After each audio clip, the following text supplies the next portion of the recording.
विद्या आपको परिपूर्ण बनाता है, ज्ञानी बनाता है। कि साक्षरता और विद्या में अंतर है। हमारे स्टडी सेंटर हैं जो लद्दाख से लेके अंडमान तक, कश्मीर से लेके कन्याकुमारी तक, सुदूर पूर्वोत्तर से लेके गुजरात तक और दमन और दीव तक करीब 10,000 के करीब हमारे स्टडी सेंटर हैं। कि विद्यादान के इस महायज्ञ में आप भी समिधा दे रहे हैं और राष्ट्रीय मुक्त विद्यालय संस्थान तो दे ही रहा है।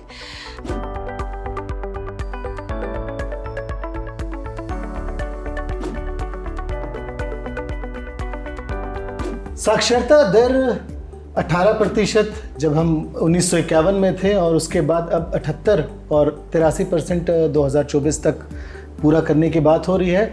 इसमें NIOS यानी national institute of open schooling, इसका बहुत बड़ा योगदान है। और इसका बड़ा योगदान इसलिए भी है क्योंकि NIOS ने एक, हम हर बार सुनते हैं कि going to school makes you literate, but NIOS ने स्कूल को आपके घर तक ले आया है। NIOS की चेयरपर्सन मैम सरोज शर्मा आज हमारे साथ हैं पॉडकास्ट विद विद्या लाइव में। मैम आपका बहुत बहुत स्वागत है। नमस्कार मैम, सबसे पहले यही क्वेश्चन आता है कि सब स्कूल जाते हैं, आपने स्कूल को घर घर तक पहुंचाया। एक तो इसके बारे में कुछ बताइए और इसके साथ ही आगे के कुछ प्लानिंग जो इस तरह से जो आप पहुंचा रहे हैं, कहाँ पे सुदूर इलाके में और किस तरह से जा रहा है, इसके बारे में। सबसे पहले धन्यवाद आपका कि विद्यादान के इस महायज्ञ में आप भी समिधा दे रहे हैं और राष्ट्रीय मुक्त विद्यालय संस्थान तो दे ही रहा है।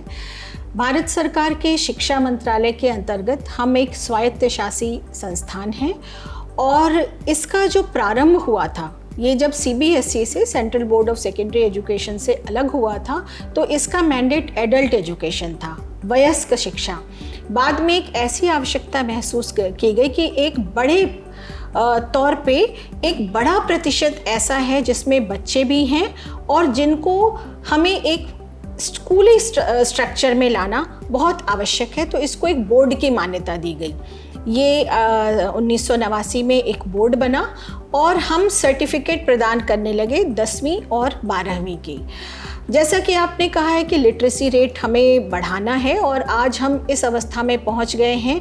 मैकाले की एक शिक्षा पद्धति थी जिसने हमारी जो प्राचीन शिक्षा व्यवस्था थी, जो गुरुकुलों की थी, मकतब की थी, मदरसों की थी, वो एक ख़त्म हो गए और एक मिशनरी वाला जो सिस्टम आया और उसके बाद बहुत सारी संस्तुतियाँ आई, चाहे वो डिस्पैच हो या बहुत सारे ऐसे ब्रिटिश पीरियड में भी आए। जब हम स्वतंत्र हुए तो एक आवश्यकता महसूस की जाने लगी कि विश्वविद्यालय स्तर पे, सेकेंडरी स्तर पे, प्राथमिक स्तर पे हम बहुत सारे शिक्षा आयोग बने जिन्होंने अपनी संस्तुतियाँ दी। मैं कोठारी आयोग का नाम लेना चाहूँगी। उन्होंने शिक्षा के विभिन्न स्तरों पे दिया। राधा कृष्णन कमीशन ने 1949 में हायर एजुकेशन कैसा होना चाहिए। आपने क्योंकि विद्यालय स्तर पे बात की और राष्ट्रीय मुक्त विद्यालय संस्थान विद्यालय स्तर पे भी काम करता है, प्री डिग्री लेवल पे शिक्षा हमारा उद्देश्य है, हमारा मैंडेट है।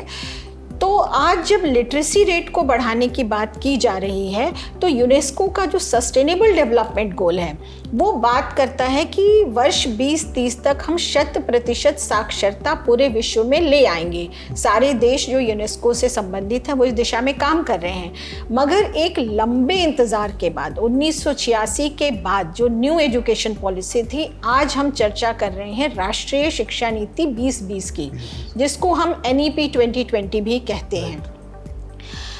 एक ऐसा इंतज़ार और एक ऐसी संस्तुति, ऐसे शिक्षा से संबंधित संस्कृति जिसने हर क्षेत्र को छुआ, चाहे एक्सेसिबिलिटी की बात हो, पहुंच की बात हो कि हम कहाँ तक पहुँचे, इक्विटी कैसे हम बराबरी लाएं, इंक्लूजन के द्वारा हम बराबरी लाएं, क्वालिटी शिक्षा में गुणवत्ता बहुत ज़रूरी है, और मूल्यपरक शिक्षा, क्योंकि मूल्यों के बिना, प्रिंसिपल्स के बिना शिक्षा अधूरी है। एक लंबे इंतजार के बाद, लगभग 75 वर्ष के बाद, आज भारत केंद्रित शिक्षा की बात की जा रही है, जिसमें भारतीयता पे, भारत की शिक्षा प्रणाली, हमारे अतीत, हमारे भारत के दर्शन, इस पे गर्व महसूस करने वाली पीढ़ी आगे आए। तो उसमें देखिए, जब आप लिटरेसी रेट की बात करते हैं तो मैं आपको एक और चीज़ बताना चाहूँगी कि साक्षरता और विद्या में अंतर है। बिल्कुल।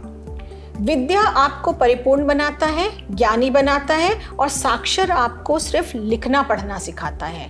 तो ये जो राष्ट्रीय शिक्षा नीति है वो विद्या की बात करती है, सा विद्या या विमुक्तये, विद्या से ही आपको विमुक्ति मिलती है। बिल्कुल लिटरेसी रेट हमें बढ़ाना है, और 2030 तक जो राष्ट्रीय शिक्षा नीति कहती है कि विद्यालय शिक्षा में आपको 100% लाना है, हायर एजुकेशन में 50% लाना है, तो उसमें तो हम काम कर ही रहे हैं। रीचिंग टू अनरीच्ड, ये हमारा national institute of open schooling का मोटो है। और देश में 2 राष्ट्रीय स्तर पे प्रमुख बोर्ड हैं। एक है CBSE जो कन्वेंशनल मोड में शिक्षा देता है, क्लासरूम स्ट्रक्चर स्कूल के द्वारा, और हम मुक्त विद्यालय शिक्षा संस्थान है। आपने बहुत अच्छा कहा कि हम विद्यालय को घर तक लाए हैं। घर तक तो हम लाए हैं, मगर हमारा बहुत अच्छा करिकुलम है। हमारे स्टडी सेंटर हैं जो लद्दाख से लेके अंडमान तक, कश्मीर से लेके कन्याकुमारी तक, सुदूर पूर्वोत्तर से लेके गुजरात तक और दमन और दीव तक करीब 10,000 के करीब हमारे स्टडी सेंटर हैं जिनको एक्रीडिटेड कहते हैं। हमारे वोकेशनल इंस्टीट्यूट हैं, हमारे 103 वोकेशनल कोर्सेज हैं।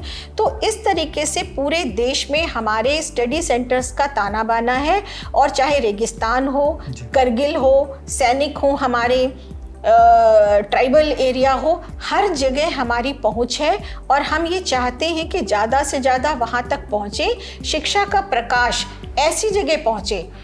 RTE एक्ट के बाद अल्टरनेटिव एजुकेशन ख़त्म हो गया, और ये माना गया कि सारे विद्यार्थियों को हम मेन स्ट्रीमिंग करें, विद्यालय तक लाएं। ऐसे में एक NIOS बहुत अच्छा विकल्प है, जिसमें वो विद्यालय तक नहीं जा पाते हैं, सैनिक हैं, मजदूर हैं, लेबरर्स जिसको कहते हैं, उसके साथ साथ ऐसे ग्रामीण अंचल के सुदूरवर्ती क्षेत्रों की महिलाएं हैं, एडल्ट्स हैं, खिलाड़ी हैं, बहुत फिल्म स्टार्स हैं जो फिल्मों में काम करते हैं, मास मीडिया में काम करने वाले लोग, ऐसे लोग जो फॉर्मल स्कूलिंग नहीं कर सकते हैं। 52 जेलों में हमारे स्टडी सेंटर हैं। तो इस तरीके के भारतीय सैनिक हमसे जुड़े हुए हैं, खिलाड़ी जुड़े हुए हैं, प्रतिभाशाली लोग जुड़े हुए हैं, गिफ्टेड चिल्ड्रन, अंडर प्रिविलेज, दिव्यांगजन हमसे जुड़े हुए हैं जो फॉर्मल स्कूलिंग में नहीं जा सकते हैं, ट्रांसजेंडर्स हमसे जुड़े हुए हैं। सबसे ज़्यादा ट्रांसजेंडर्स को एजुकेशन NIOS देता है। ऐसे लोग जो संकोचवश, परिस्थितिवश, गरीबी के कारण या फिर विशेष परिस्थितियां हैं जिसमें वो फॉर्मल स्कूलिंग नहीं कर सकते हैं, NIOS उनके लिए एक विकल्प है।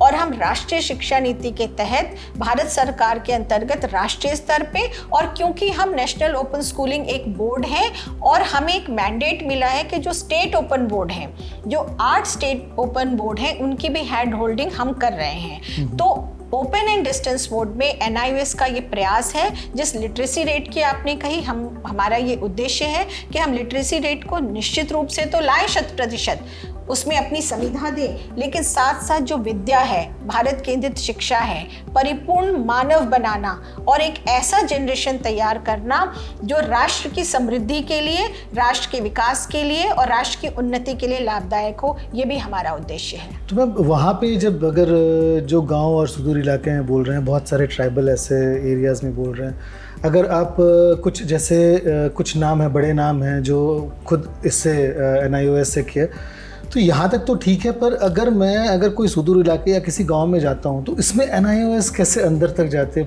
ऐसे लोगों को ढूंढ कर ला सकते हैं, या जो आते हैं उनके एडमिशन होता है? देखिए, हमारे स्टडी सेंटर्स हैं और हम राष्ट्रीय स्तर पे जो परीक्षाएं करवाते हैं वो तो है ही, लाखों की संख्या में हमारे विद्यार्थी हैं और विश्व की सबसे बड़ी ये मुक्त विद्यालय शिक्षा संस्थान है। हम एडमिशन के लिए एडवर्टाइजमेंट निकालते हैं, साल में 2 बार हम एडमिशन कराते हैं, और हालांकि ये प्रक्रिया चलती रहती है। साल में 2 बार NIOS एक ऐसा बोर्ड है जो पिछले कई वर्षों से साल में 2 बार बोर्ड की परीक्षाएं करवा रहा है। उसके साथ साथ एक बहुत स्पेशल फीचर है हमारा ऑन डिमांड परीक्षा का। जो बच्चे फेल हो जाते हैं किसी दूसरे बोर्ड में, या फिर उनको लगता है कि हम दूसरे विषय ले लें, या किसी कारणवश परीक्षा की तैयारी नहीं कर पाए, जैसे हमारे यहाँ विद्यार्थी एक बार, फीस हमारी बहुत कम है, 2000 के लगभग है, उसमें भी लड़कियों को छूट मिली हुई है, बहुत सारे ऐसे उसमें सेक्शंस बटे हुए हैं। तो इतने कम फीस में, जिसे आप पीनट कहेंगे, इतनी कम फीस में एक बार रजिस्ट्रेशन होता है और 5 साल तक उनका एडमिशन वैध रहता है। और अपनी सुविधा अनुसार बच्चे परीक्षा देते हैं। एक विषय की तैयारी हुई, हम कहते हैं ठीक है एक विषय में आप दे दीजिए परीक्षा। अगर उनकी 2 विषयों की तैयारी हो गई है, किसी कारणवश वो फेल हो गए, तो ऑन डिमांड परीक्षा दे सकते हैं। दूसरे बोर्ड का क्रेडिट ट्रांसफर का भी हमारे यहाँ प्रावधान है। जैसे सीबीएसई में या किसी अन्य बोर्ड में उनके 5 विषय हैं और मान लीजिए उन्होंने गणित या फिजिक्स उनको लेना है, जैसे पायलट की परीक्षा है, फिजिक्स और मैथ्स जरूरी होता है, मान लीजिए उन्होंने ह्यूमैनिटीज में किया है, तो वो NIOS में आए, हम उनके क्रेडिट्स को एक्यूमुलेट कर लेंगे, उनको 7 विषयों का हम सर्टिफिकेट दे देंगे और वो इस कॉम्पिटिटिव एग्जाम्स में बैठ पाएंगे। तो जो इंटरडिसिप्लिनरी अप्रोच है, या किसी फिक्स्ड ह्यूमैनिटीज, साइंस या कॉमर्स में नहीं बनना, म्यूजिक का बच्चा फिजिक्स ले सकता है, केमिस्ट्री जो लेता है वो लैंग्वेजेस या कोई भी अन्य विषय ले सकता है। विषयों का कोई बंधन हमारे यहाँ शुरू से नहीं है। जो राष्ट्रीय शिक्षा नीति अभी कह रही है कि इंटरडिसिप्लिनरी अप्रोच हो, इजी एंट्री हो, इजी एग्जिट हो, NIOS उसका पालन करता है और ये वर्षों से हो रहा है। तो ऑन डिमांड परीक्षा, 2 बार बोर्ड की परीक्षाएं, तो विद्यार्थी अपने आप को बड़ा कंफर्टेबल महसूस करते हैं। आपने जिस सुदूरवर्ती क्षेत्रों में पहुंचने की बात की, इतनी कम फीस में वो बच्चे लाखों की संख्या में एडमिशन लेते हैं और उसके साथ साथ जो हमारे कॉमन सर्विस सेंटर हैं उनसे भी MOU है, वहाँ पे बच्चा जाके अपना रजिस्ट्रेशन करा सकता है। हमारे स्टडी सेंटर सब जगह हैं, जैसा मैंने कहा कि लगभग 10,000 स्टडी सेंटर है, वहाँ जाके बच्चे लेते तो ऑनलाइन है। हमारा बिल्कुल ट्रांसपेरेंट सिस्टम है, हम इसको प्रचारित करते हैं समाचार माध्यमों के द्वारा, हमारे पोर्टल के द्वारा, सोशल मीडिया के द्वारा।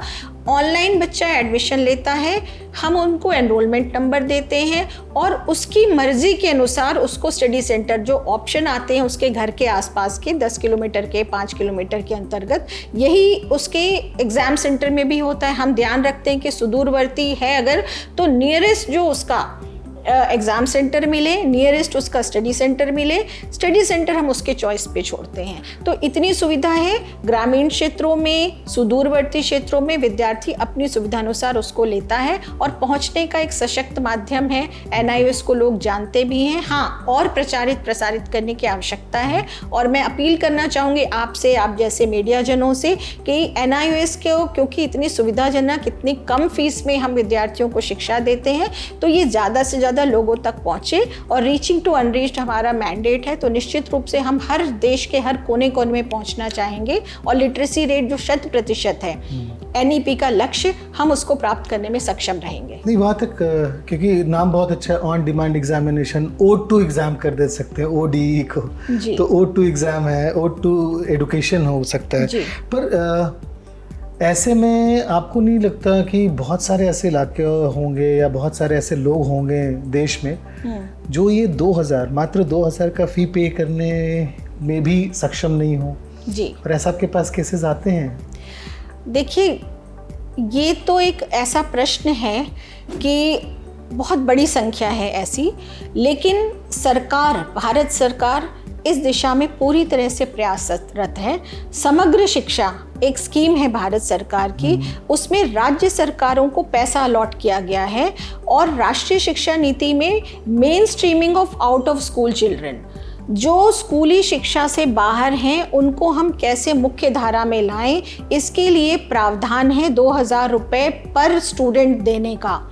और हमने 2-3 राज्यों से MOU भी साइन किए हैं, मेघालय सरकार से, दमन से हमारे साइन हो चुके हैं, और 4-5 राज्यों से हमारे पास ऐसे पत्र भी आए हैं जहां पे हम MOU करेंगे और उसके तहत पूरी तरीके से जो सरकार की तरफ से, केंद्र सरकार की तरफ से जो पैसा दिया गया है, उनको निःशुल्क शिक्षा मिलेगी।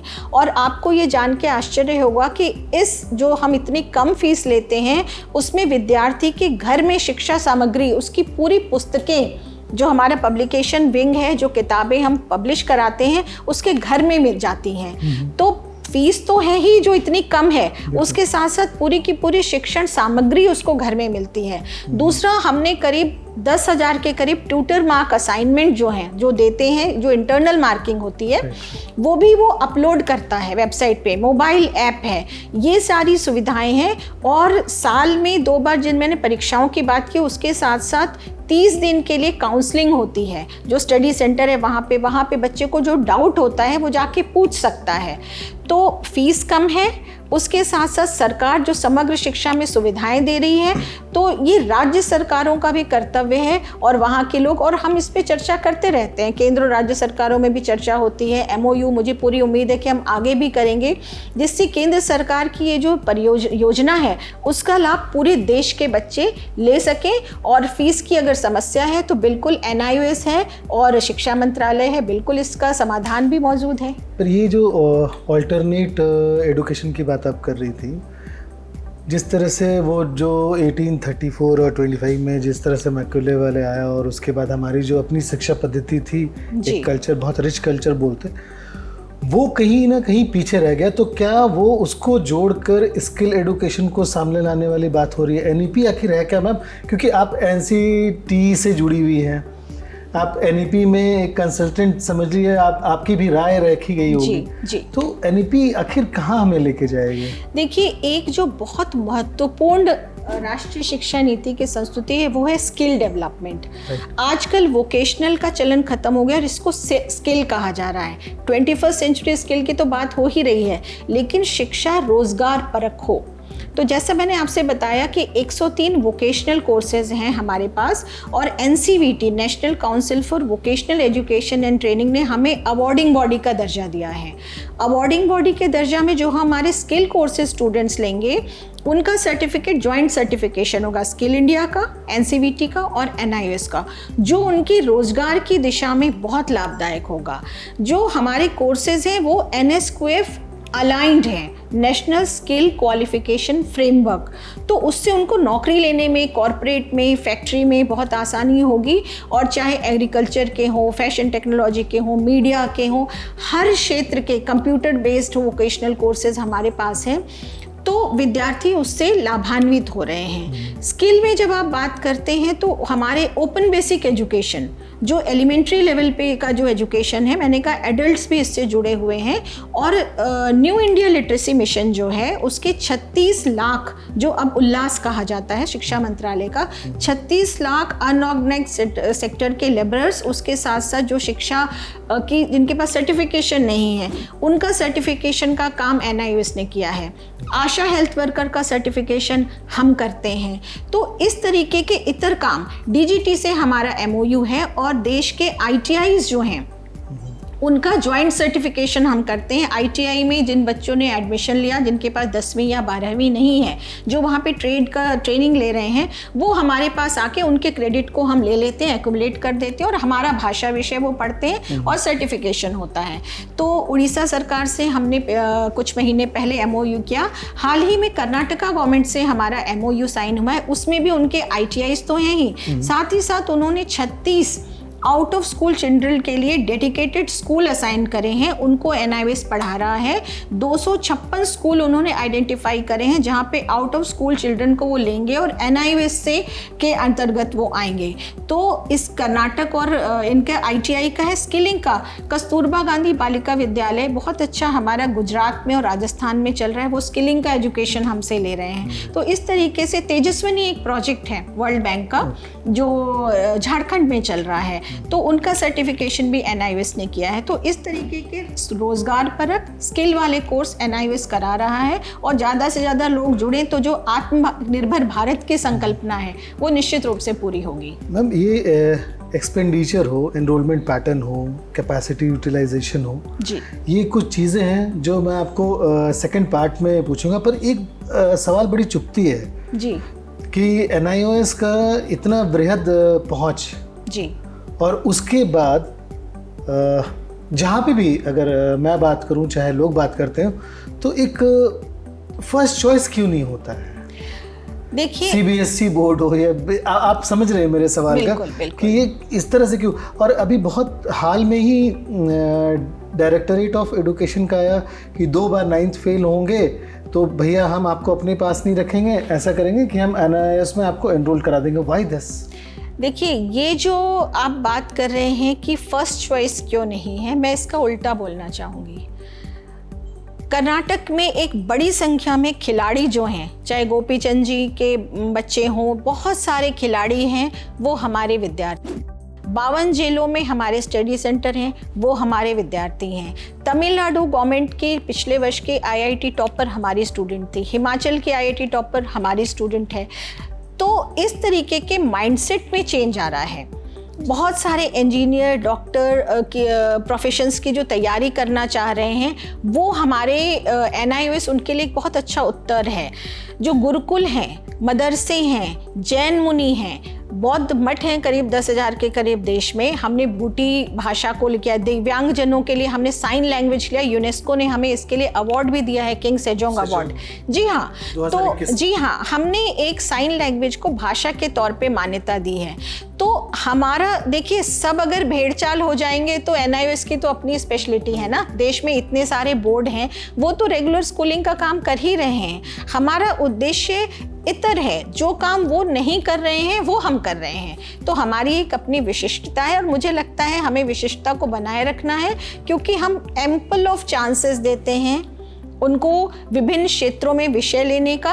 हमारे जितने विषय किसी बोर्ड में नहीं हैं। विभिन्न क्षेत्रों में आने का काम करते हैं, वोकेशनल कोर्स देते हैं, और अल्टरनेटिव एजुकेशन RT एक्ट के बाद मेन स्ट्रीमिंग की बात करता है।